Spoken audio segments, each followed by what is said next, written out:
Friends, అందరికీ జై శ్రీరామ్. ఈరోజు నేను ఏం చెప్పబోతున్నా అంటే ఒక రియల్ లైఫ్ స్టోరీ అనమాట. అది ఎలా అంటే మా ఫ్రెండ్ వాళ్ళ సిస్టర్కి జరిగిన సంఘటన. తను వచ్చేసి ఒక దగ్గర జాబ్ చేసింది. జాబ్ చేసిన తర్వాత అక్కడ ఎలా అయినా మనకి ఫ్రెండ్స్ అవుతారు. ఫ్రెండ్స్ అయిన తర్వాత వాళ్ళతో పరిచయాలు పెరుగుతాయి, అన్నీ పెరుగుతాయి. అలా పరిచయంలోనే ఒకరోజు తను ఏం చేసిందంటే, వాడు ఈఎంఐలో ఒక టీవీ తీసుకుంటా అని చెప్పి తీసుకున్నాడు అనమాట. తన పాన్ కార్డ్ కానీ అవన్నీ. అది కూడా డైరెక్ట్ కాదు, ఫోన్ కాల్ చేసి తన దగ్గర ఫోన్ చేసి మీ పాన్ కార్డ్ పంపమని చెప్పిండు. ఏమేం చేసింది, పాన్ కార్డ్ పంపించింది. సరే టీవీయే కదా, ఫ్రెండే కదా, ఎట్లయినా నా కొలీగే మంత్లీ ఈఎంఐ ఎలా అయినా పే చేస్తాడు కదా అని పంపించింది నమ్మకంతో. వాడేం చేసిండు, టీవీ కాకుండా టీవీతో పాటు ఇంకో ఐఫోన్ కూడా తీసుకుండు. అది కూడా ఐఫోన్ తీసుకున్నాను చెప్పలేదు, అది నెక్స్ట్ డే అడిగితే చెప్పిన అన్నమాట, ఇలా ఐఫోన్ కూడా తీసుకున్నా. సరేలే ఎట్లా ఫ్రెండే కదా అని ఓకే అని చెప్పింది. తీసుకున్న తర్వాత ఒక 1 month 2 months 3 months అలా గడిచిపోయినాక 3 months ఈఎంఐ కరెక్ట్ పంపించిన తర్వాత నెక్స్ట్ ఒక 1 month ఈఎంఐ అయిపోయింది. అలా నెగ్లెక్ట్ చేసుకుంటా వస్తూ ఉండవు. 1 month కదా అనేసుకుంటా తను కూడా కట్టుకుంటూ వస్తూ ఉంది. అలా ఒక 2-3 months 4 months అయింది. అట్లా 5 months 6 months వరకు కట్టేసింది. కట్టిన తర్వాత ఇక తన ఓపిక నశించి డైరెక్ట్గా వాడికి కాల్ చేస్తుంది. ఎప్పుడైనా కూడా నార్మల్గా ఇప్పుడు డైలీ జాబ్లో కలిసినా కూడా ఇప్పుడు ఇస్తా అని చెప్పి అనుకుంటా అంటున్నాడు అనమాట. అలా ఒక 6 months గడిచిన తర్వాత వాడు రీజన్ చేసి వెళ్ళిపోయాడు. అంటే రీజన్ అంటే వాడు ఏదో సంథింగ్ ఫ్రాడ్ చేసిండు అనమాట. ఫ్రాడ్ చేసినందుకే వెళ్ళిపోయాడు. ఇలా కస్టమర్స్ పాన్ కార్డ్ తోటి వేరే బిలాంగింగ్స్ ఏమైనా తీసుకోవడం అటువంటి ఫ్రాడ్ చేసిండు. తీసుకొని అట్లా వెళ్ళిపోయాడు అనమాట. వెళ్ళిపోయిన తర్వాత ఈమెకు సోర్స్ ఏం లేదు, వాడు ఎక్కడ ఉంటాడో తెలియదు, వాడిని ఎట్లా కాంటాక్ట్ అవ్వాలి అసలు ఏం తెలియదు. ఇక వాళ్ళ తమ్ముడికి చెప్పింది అనమాట. వాళ్ళ తమ్ముడు అంటే నా ఫ్రెండ్ అనమాట.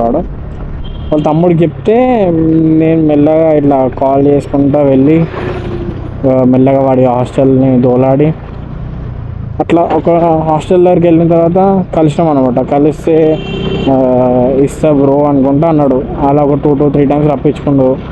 తర్వాత ఈడు ఇట్లా అయితే కాదనేసి లాస్ట్ టైం ఇక పోయి మాట్లాడి తర్వాత పోలీస్ కంప్లైంట్ ఇద్దామనేసి వెళ్ళినాం.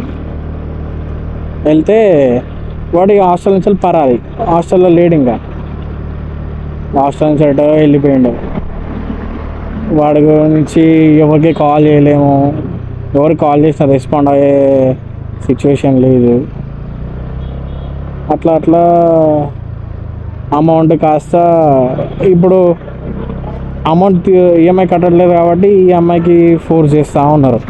ఎవరు ఈఎంఐ కట్టాలి కదా, రికవరీ ఏజెంట్స్ మీ ఇంటికి వస్తా అని చెప్పి అట్లా బెదిరింపులు. అమ్మాయి కదా ఏం చేస్తుంది, అటు ఇంట్లో చెప్పుకోలేక అటు బయట చెప్పుకోలేక అట్లా వేరే వాళ్ళ దగ్గర అమౌంట్ తీసుకొచ్చి కట్టడము ఇంట్రెస్ట్కి. పాపం అక్కని చూడంగానే ఎట్లా అనిపించింది అంటే ఒకరి నమ్మకాన్ని అలా వాడేసుకుంటారు అనమాట. అట్లా ఆఖరికి పోలీస్ స్టేషన్ కూడా వెళ్ళి కంప్లైంట్ ఇస్తే వాళ్ళు ఏమన్నారంటే, ఫ్రెండ్ అయితే ఏంది నువ్వు అలా అంత ఈజీగా నమ్మేస్తావా అనేసి జస్ట్ ఒక పేపర్ పైన రాసుకొని అటువంటి కంప్లైంట్ తీసుకున్నారు. కానీ వాళ్ళు కూడా అంత సీరియస్ యాక్షన్ ఏం తీసుకోలేదు పోలీస్ స్టేషన్కి వెళ్ళినప్పుడు. అటువంటి సిచ్యువేషన్స్ అవుతాయి. అందుకే ఎవరిని అంత ఈజీగా నమ్మొద్దు.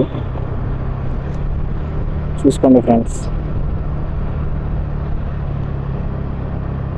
దీన్ని బట్టి ఏమర్థమైందంటే మనకి ఎవరిని అంత ఈజీగా నమ్మొద్దు.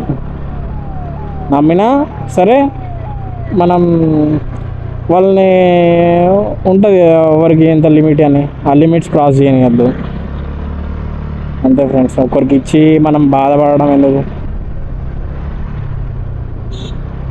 అట్లా ఆ అమ్మాయి కాబట్టి అసలు ఏం చెప్పుకోలేకపోయింది. తన సిచ్యువేషన్ ఎలా అయింది అంటే తన డబ్బులు తనే కట్టుకోవాల్సి వచ్చింది. అలా వాళ్ళ ఫ్రెండ్కి కూడా అయిందనమాట. వాళ్ళ ఫ్రెండ్ దగ్గర కూడా తీసుకుండు, ఇంకో వేరే అమ్మాయి కొలీగ్ దగ్గర. అది తీసుకుంది ఎప్పుడు చెప్పిందంటే తను వీడు పరారీ అయిన తర్వాత చెప్పింది అనమాట, నా దగ్గర కూడా ఇట్లా తీసుకుండు, ఇంత అమౌంట్ తీసుకుండు అనుకుంటా. ఆమెవి క్రెడిట్ కార్డ్స్ యూజ్ చేసిండు అనమాట. ఆ క్రెడిట్ కార్డ్స్ రికవరీ వాళ్ళు ఇంటికి రావడం, పాపం ఇంకా తనైతే వాళ్ళ ఫాదర్ కూడా లేడు ఇంకా. ఇక తనకు కూడా చాలా ఇబ్బంది అయింది. తన వాళ్ళ రిలేటివ్స్ కూడా ఇట్లా వాడి హాస్టల్ చుట్టూ తిరగడము అలా అలా చేస్తుంది. ఒక మనిషికి ఒకరి దగ్గర ఇంత అమౌంట్ తీసుకొని, అది కూడా ఆడపిల్లల దగ్గర తీసుకొని ఇట్లా ఎట్లా చేయాలనిపిస్తుంది? వాళ్ళ ఇంట్లో చెప్పుకోలేని సిచ్యువేషన్ ఉంటుంది, ఇంట్లో చెప్పుకొని అర్థం చేసుకోలేని సిచ్యువేషన్, ఇంట్లో వాళ్ళు అర్థం చేసుకోరు, ఫస్ట్ ఎందుకు ఇచ్చినావు అంటారు. అట్లా అంటే కొన్ని ఫ్యామిలీస్ అలా ఉంటాయి కదా, ఆ టైపు ఫ్యామిలీ నుండి తను వచ్చింది. ఇంకా అలా అయింది ఫ్రెండ్స్.